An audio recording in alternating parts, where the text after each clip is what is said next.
નમસ્કાર વિદ્યાર્થી મિત્રો ગયા લેક્ચરમાં આપણે મેગ્નેટાઇઝેશન અને ચુંબકીય તીવ્રતા H વચ્ચેનો સંબંધ દર્શાવતું સૂત્ર મેળવ્યું. તો આજે આપણે એને રિલેટેડ કેટલાક દાખલા ગણવાના છે. હવે દાખલાની શરૂઆત કરીએ એની પહેલા આપણે સૂત્ર યાદ કરી લઈએ, બરાબર ને? તો દાખલા ગણવામાં સરળતા રહેશે. તો સૌપ્રથમ આપણે મેગ્નેટાઇઝેશનનું સૂત્ર મેળવ્યું હતું. મેગ્નેટાઇઝેશન m બરાબર તમે શું લખી શકો? તો કે પ્રેરિત થતી મેગ્નેટિક મોમેન્ટ ના છેદમાં કદ. બીજું સૂત્ર હતું સ્મોલ im. મેગ્નેટાઇઝેશન બરાબર તમે શું લખી શકો? Small im. સ્મોલ im ભાળોને તમે શું લખી શકો? તો કે n into capital im. n is equal to શું લખી શકો? તો કે કેપિટલ n ના છેદમાં l, im ના im.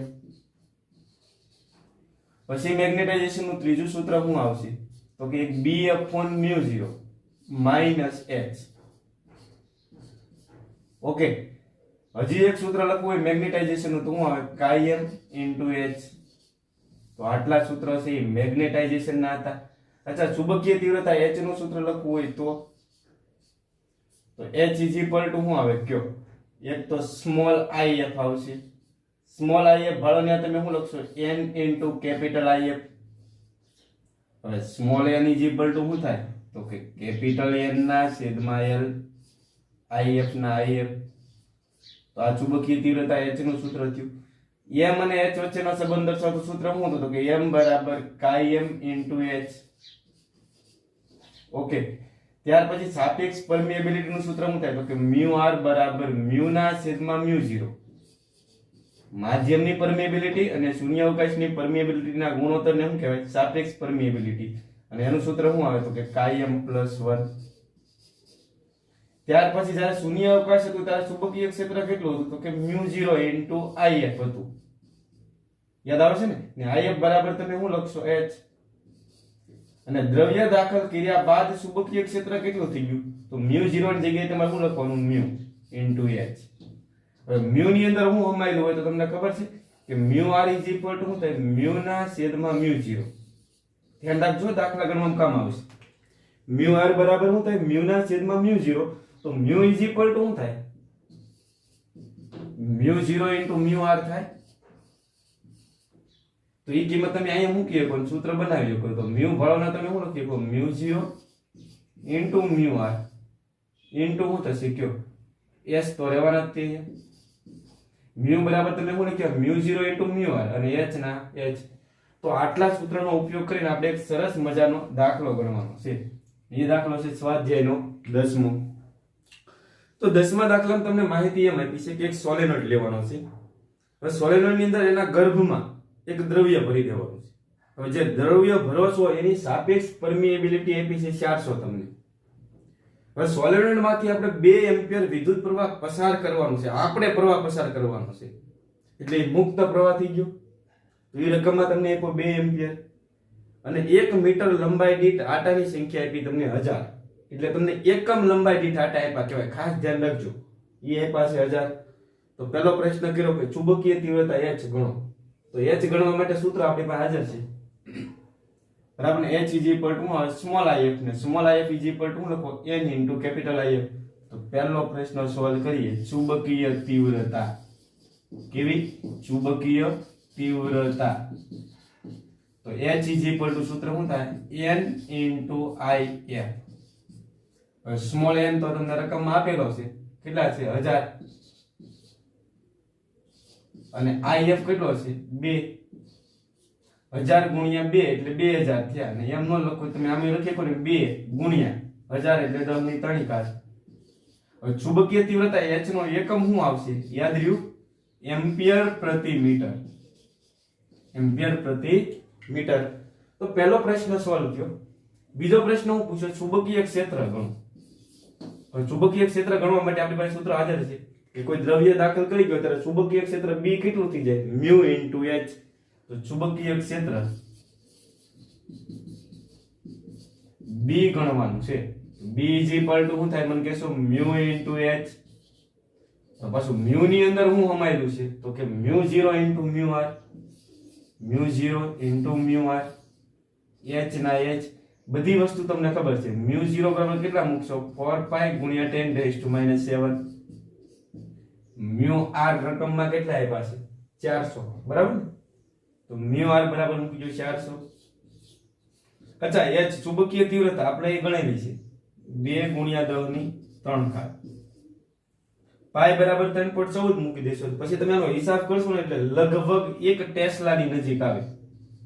1.00 સમથિંગ તમારો જવાબ આવશે, પણ રાઉન્ડ ઓફ કરો એટલે 1 ટેસ્લા થઈ જાય. ચુંબકીય ક્ષેત્રનો એકમ શું આવશે? ટેસ્લા. એટલે ચુંબકીય ક્ષેત્ર મળી ગયું, ચુંબકીય તીવ્રતા મળી ગઈ. હવે ત્રીજો પ્રશ્ન હું પૂછો, મેગ્નેટાઇઝેશન ગણવાનું છે. હવે મેગ્નેટાઇઝેશન ગણવા માટે તમે બે સૂત્રોનો ઉપયોગ કરી શકો. એક તો આ સૂત્રનો ઉપયોગ કરી શકો, મેગ્નેટાઇઝેશન m બરાબર શું આવે? B/μ0 - h. બરાબર. અથવા આ સૂત્રનો ઉપયોગ તમે કરી શકો. તો હું આ સૂત્રનો ઉપયોગ કરીને ગણું મેગ્નેટાઇઝેશન. ત્રીજો પ્રશ્ન, મેગ્નેટાઇઝેશન.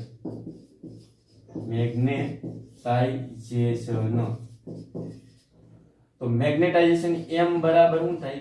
Km * h. હવે આપણે Km તો આપણી પાસે છે ને, તો તમને ખબર છે કે μr = શું થાય? Km + 1. તો Km બરાબર શું થાય મને કયો? અને આ બાજુ લઈ જાવ તો μr - 1 થવાનું. બરાબર ને? તો Km ભાળોને તમે μr - 1 મૂકી શકો. તો આગળ આપણે વધીએ તો m ના m, Km ભાળોને તમે શું મૂકશો? μr - 1, h ના h. હવે μr કેટલા છે?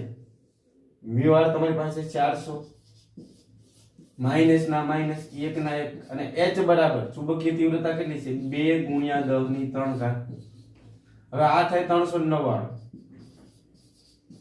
બરાબર? 400 માંથી 1 બાદ કરો, 399 ગુણ્યા 2 ગુણ્યા 10⁻³ 399 એટલે લગભગ 400 કહેવાય. 400 ગુણ્યા 2 એટલે 800 સમથિંગ થાય. એટલે આ લગભગ નિયરલી પલટો આપણે 800 લખીએ કે બરાબર, ગુણ્યા 10⁻³ બરાબર. તમે તમારી રીતે હિસાબ કરી લેવાનો. બરાબર ને? 800 સમથિંગ આપણે રાખીએ અને 2 ડિજિટ ખસેડ નાખો એટલે તમારો જવાબ શું આવે? 1 અને 2 ખસેડ એટલે 8 ગુણ્યા 10⁵ આવે કે નહીં, એટલે જવાબ લખશું નિયરલી પલટો 8 ગુણ્યા 10⁵. ટેક્સ્ટ બુકમાં આવો જવાબ આપ્યો હશે તો આની નજીક આપ્યો હશે. તો મેગ્નેટાઇઝેશન નો એકમ શું આવશે? એમ્પિયર પ્રતિ મીટર. તો ત્રીજો પ્રશ્ન સોલ્વ કર્યો, મેગ્નેટાઇઝેશન. એની પછી તમને ચોથો પ્રશ્ન પૂછ્યો છે, મેગ્નેટાઇઝિંગ પ્રવાહ ગણો. મેગ્નેટાઇઝિંગ પ્રવાહ ગણવા માટે આપણી પાસે સૂત્ર હાજર છે અહીંયા. આ m = n × Im. તો લખીએ મેગ્નેટાઇઝિંગ પ્રવાહ. મેગ્નેટાઇઝિંગ પ્રવાહ, મેગ્નેટાઇઝેશન પ્રવાહ. બરાબર? ટાઇઝેશન પ્રવાહ. તો આપણી પાસે સૂત્ર શું છે? m = n × Im. હવે મેગ્નેટાઇઝેશન ગણેલું છે આપણે, લગભગ કેટલું આવે છે કે 8 ગુણ્યા 10⁵. n તમને રકમમાં આપેલા છે. એકમ લંબાઈ દીઠ આટા કેટલા છે? 1000. 1000 એટલે 10⁻³ થઈ. Im ના Im 10⁻³ છેદમાં જશે, ઉપર જાય એટલે માઈનસ થશે, એટલે 5 માંથી 3 જાય તો 2 ઘાત થાય. એટલે Im છે કેટલો આવે છે?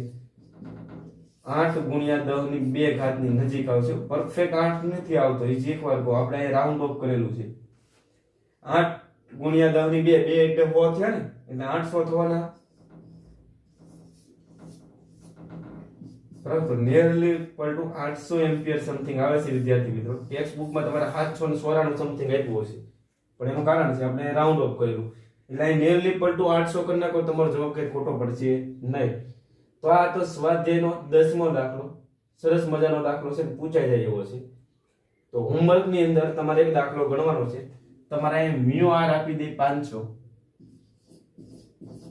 આવડો આ જે પ્રવાસી રાખીએ 5 એમ્પિયર.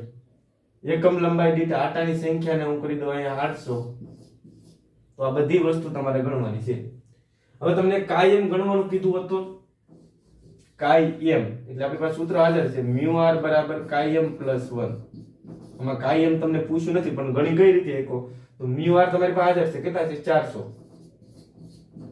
Km ગણવાના કીધા હોય તો શું આવે મને કયો? અને આ બાજુ લઈ જાવ તો Km બરાબર શું આવે? 400 માંથી તમે 1 બાદ કરી નાખો, જવાબ કેટલા આવશે? 399. તો આ રીતે તમે કાયમ ગણી શકો. તો આ તો સ્વાધ્યાયનો. હવે આપણે સ્વાધ્યાયનો 24મો દાખલો જોઈએ. વિદ્યાર્થી મિત્રો, આ દાખલા નીકળી ગયેલા છે બરાબર, પણ સૂત્રને પરફેક્ટલી તૈયાર કરવા માટે બહુ જ અગત્યના દાખલા છે. ગુજરાત બોર્ડની એક્ઝામમાં આ દાખલા નીકળી ગયેલા છે સિલેબસમાં બરાબર, પણ ફરી એકવાર કહું, સૂત્ર બધા ક્લિયર કરવા માટે આ બધા જ દાખલા બહુ જ અગત્યના છે. તો 24મો દાખલો શું કહે છે કે એક રોલેન્ડ રિંગ લેવાની છે. રોલેન્ડ રિંગ એટલે બીજું કઈ નહીં, આપણું ટોરોઇડ, એક પ્રકારનું ટોરોઇડ જ કહેવાય. તો ટોરોઇડ ની રચના તમને ખબર છે કે એનો આકાર છે એ હવા ભરેલી ટાયરની ટ્યુબ જેવો હોય. આ એની અંદરની ત્રિજ્યા થઈ ગઈ, આ એની બહારની ત્રિજ્યા થઈ ગઈ, અને જે બરોબર વચ્ચેની ત્રિજ્યા છે એને આપણે સરેરાશ ત્રિજ્યા કહીએ છીએ. તો રકમમાં એની સરેરાશ ત્રિજ્યા તમને આર આપી છે. ઘણીવાર સરેરાશ ત્રિજ્યા ન આપે, તમને અંદરની ત્રિજ્યા આપે R1 કહી દો અને બહારની ત્રિજ્યા આપે અને R2 કહી દો, તો તમારે સરેરાશ ત્રિજ્યા કઈ રીતે ગણવાની? આ બેનો સરવાળો ભાગ્યા 2 કરીને ગણવાનો, R1 + R2/2. પણ અત્યારે તમને ઓલરેડી સરેરાશ ત્રિજ્યા આપી દીધી છે. તો આની સરેરાશ ત્રિજ્યા કેટલી આપી? 15 સેન્ટીમીટર, અને મીટરમાં ફેરવો તો 0.15 મીટર થશે. અચ્છા, આની અંદર હવે આપણે એક દ્રવ્ય દાખલ કરી દેવાનું છે, એક પ્રકારનું સોલેનોઇડ છે ને. તો હવે ટોરોઇડની કોરની અંદર એના ગર્ભમાં આપણે એક દ્રવ્ય દાખલ કરવાનું છે. એ દ્રવ્યની સાપેક્ષ પરમિએબિલિટી આપી 800. આમાં ટોટલ જે આટા છે એ આટાની સંખ્યા આપી છે 3500, અને આનું મેગ્નેટાઇઝેશન કરવા માટે આપણે 1.2 એમ્પિયરનો વિદ્યુત પ્રવાહમાંથી પસાર કરીએ. તો પ્રશ્ન એ કર્યો કે આની અંદર હવે ટોટલ ચુંબકીય ક્ષેત્ર કેટલું હોય? તો તમને ખબર છે કે દ્રવ્ય દાખલ ન કરો ને હવા હોય ત્યારે ટોરોઇડ ની અંદર ચુંબકીય ક્ષેત્ર કેટલું હોય? ટોરોઇડ ની અંદર, ટોરો અથવા રોલેન્ડ રિંગ ની અંદર, આપણે રિંગ વાત કરી, રોલેન્ડ રિંગમાં ચુંબકીય ક્ષેત્ર. તો ચુંબકીય ક્ષેત્રનું સૂત્ર શું છે ટોરોઇડ ની અંદર? તો કે μ0 Ni/2πr. ભણી ગયા ને આપણે ચોથા ચેપ્ટરમાં. પણ મિત્રો, જ્યારે હવા હતી ને ત્યારનું છે. જો આમાં દ્રવ્ય દાખલ કરી દેવામાં આવે તો અહીંયા દ્રવ્યની પરમિએબિલિટી આવે. હવે દ્રવ્યની પરમિએબિલિટીને આપણે μ કહી દઈએ તો સૂત્રમાં ખાલી એટલો જ ફેર પડે. હવે તમે μ નું ઓપરેશન કરો તો એમાંથી શું નીકળે તમને ખબર છે? μ0 * μr નીકળે, Ni/2πr. હાવ સિમ્પલ દાખલો છે. હવે μ0 બરાબર તમે શું મૂકશો મને કહો? 4π × 10⁻⁷. μr બરાબર કેટલા મૂકશો? 800. આટાની સંખ્યા કેટલી આપી? 3500. અને પ્રવાહ કેટલો આપ્યો છે? 1.2 એમ્પિયર છેદમાં 2π ના 2π. r બરાબર કેટલા મૂકશો? સરેરાશ ત્રિજ્યા 0.15 મીટર. પાઈ પાઈ કેન્સલ થાય. હવે આ બધાનો હિસાબ કરશો એટલે તમારો જવાબ આવે છે 4.48 ટેસ્લા આવે. 4.48 ટેસ્લા. તો સૂત્ર આધારિત દાખલા એક્ઝામમાં પૂછીએ કે હો, એટલે ખાસ ધ્યાન રાખજો. સીધે સૂત્ર લાગુ પાડવાનું છે. તો સ્વાધ્યાયનો 24મો દાખલો. આ જ રીતે એક સ્વાધ્યાયનો 21મો દાખલો જોઈએ. આ પણ દાખલો નીકળી ગયેલો છે, પણ યાદ રાખજો કામમાં આવ્યો છે. આ દાખલામાં માહિતી આ રીતે આપી કે તમારે 2 ચુંબકીય ક્ષેત્ર ધ્યાનમાં લેવાના. કેટલા? 2 ચુંબકીય ક્ષેત્ર. ને આ બંને ચુંબકીય ક્ષેત્રો એકબીજા સાથે 60 ડિગ્રીનો ખૂણો બનાવે. એક ચુંબકીય ક્ષેત્ર હું અહીંયા લઈ લઉં, એની સાથે 60 ડિગ્રીના ખૂણો બનાવતી દિશામાં એક બીજું ચુંબકીય ક્ષેત્ર છે, એનું કીધું B2. આ પ્રથમ ચુંબકીય ક્ષેત્ર છે ને એનું મૂલ્ય તમને આપી દીધું છે 1.2 × 10⁻² ટેસ્લા. હવે આ બંને ચુંબકીય ક્ષેત્રોની વચ્ચે એક ચુંબકીય ડાયપોલ મૂકવાની છે. તો અહીં ચુંબકીય ડાયપોલ મૂકી દો. બંને ચુંબકીય ક્ષેત્રોની વચ્ચે તમારે એક ચુંબકીય ડાયપોલ મૂકવાની છે. આ આપણી ચુંબકીય ડાયપોલ થઈ ગઈ. ચુંબકીય ડાયપોલ એ રીતે મૂકવાની છે કે પહેલા ચુંબકીય ક્ષેત્ર સાથે ઈ 15 ડિગ્રીનો ખૂણો બનાવે. આ બે ચુંબકીય ક્ષેત્ર વચ્ચેનો ખૂણો 60 ડિગ્રીનો છે એવું રકમમાં કીધેલું છે. ટોટલ ખૂણો કેટલો છે? 60 ડિગ્રીનો. તો મને કહેશો આ ખૂણો કેટલો થવાનો? આ 15 છે, આ ટોટલ ખૂણો છે 60 ડિગ્રી બરાબર. હવે આ 15 છે, આ 60 છે, તો આ સ્વાભાવિક છે 45 ડિગ્રીનો થશે. આપણી મેગ્નેટિક ડાયપોલ છે બરાબર ને, એમ કહી દો. આની મેગ્નેટિક મોમેન્ટ ને શું કહી દઉં? એમ. હવે તમને ખબર છે કે ડાયપોલ જ્યારે ચુંબકીય ક્ષેત્રમાં આવે એટલે એના પર ટોર્ક લાગે, પરિભ્રમણ કરે. પણ અહીંયા ડાયપોલ છે ને સ્થિર સંતુલનમાં છે. તો પ્રશ્ન એ થાય કે સંતુલનમાં આ ડાયપોલ ત્યારે જ રહી કે આના દ્વારા લાગતું ટોર્ક અને આના દ્વારા લાગતા ટોર્ક સમાન મૂલ્યના અને વિરુદ્ધ દિશામાં હોય. સપોઝ આના લીધે લાગતું ટોર્ક આ દિશામાં છે, જસ્ટ સમજવા માટે τ1. પહેલા ચુંબકીય ક્ષેત્રના ટોર્કને τ1 કીધી, તો પહેલાના લીધે જેટલું લાગે ને એટલું જ ટોર્ક બીજાને લીધે લાગતું હોય, તો જ આ ડાયપોલ અહીં સ્થિર રહી કે નહીં રહી કે નહીં. બરાબર. જો આનું ટોર્ક વધી જાય તો B2 તરફ જશે, પહેલાનું ટોર્ક વધી જાય તો B1 તરફ જશે, પણ ડાયપોલ અહીં સ્થિર છે એનો મતલબ શું થયો કે બંનેના ટોર્ક કેવા હશે? સમાન. એટલે લખીએ કે સંતુલનમાં હોવાથી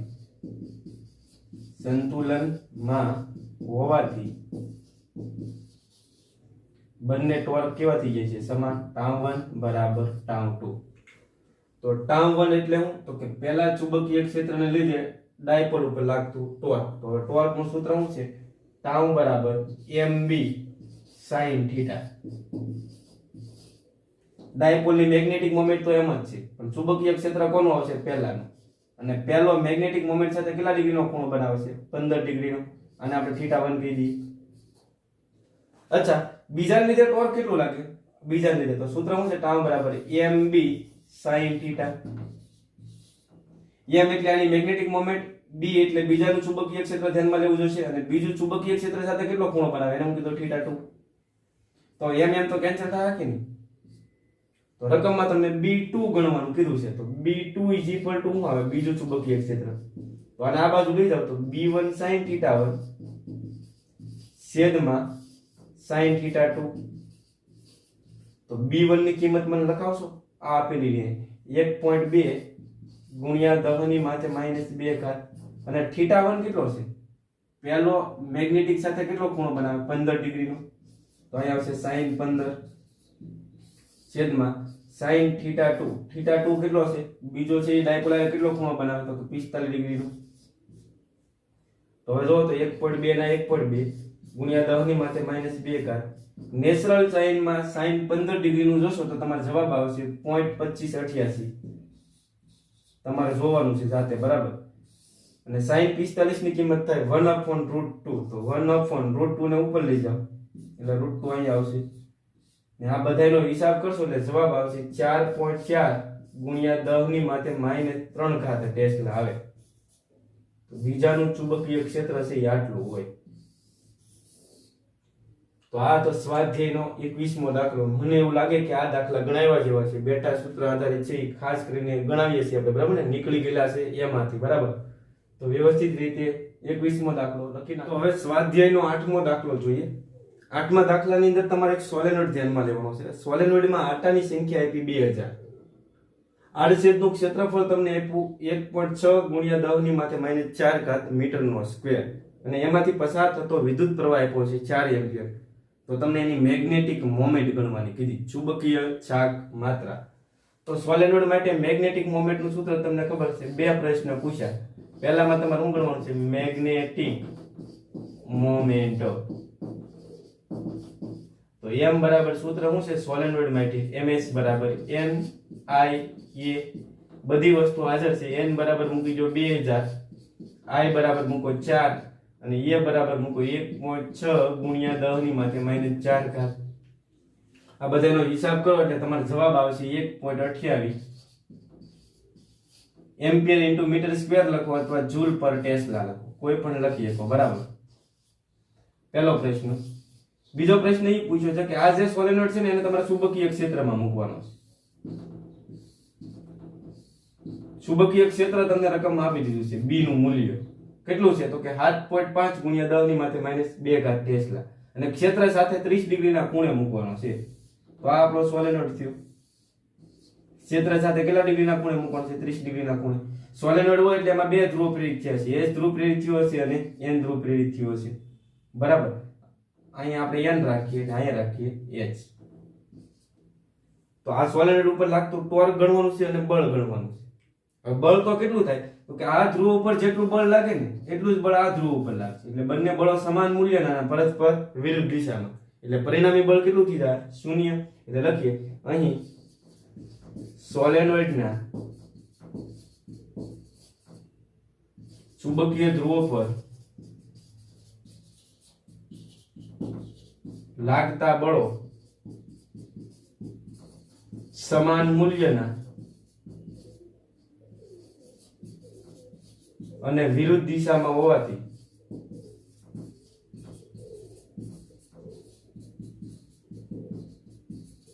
પરિણામી બળ શૂન્ય થાય છે.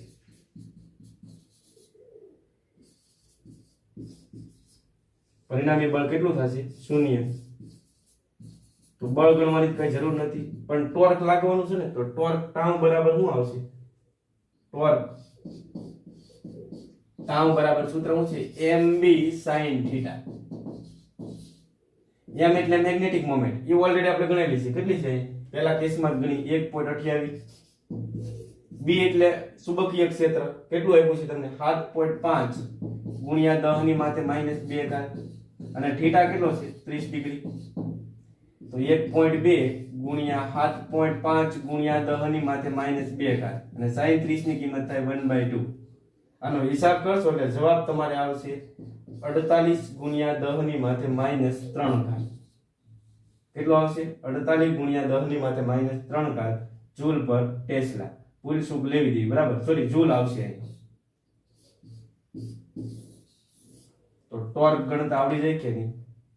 તો આ તો સ્વાધ્યાયનો 8મો દાખલો. તો હવે આવતા લેક્ચરમાં આપણે અલગ અલગ પદાર્થનો ગુણધર્મનો અભ્યાસ કરવાનો છે. ડાયામેગ્નેટિક પદાર્થ, ફેરામેગ્નેટિક પદાર્થ અને પેરામેગ્નેટિક પદાર્થની જે વાત કરવાના છીએ. તો આજનો લેક્ચર આપણે અહીં અટકાવીએ.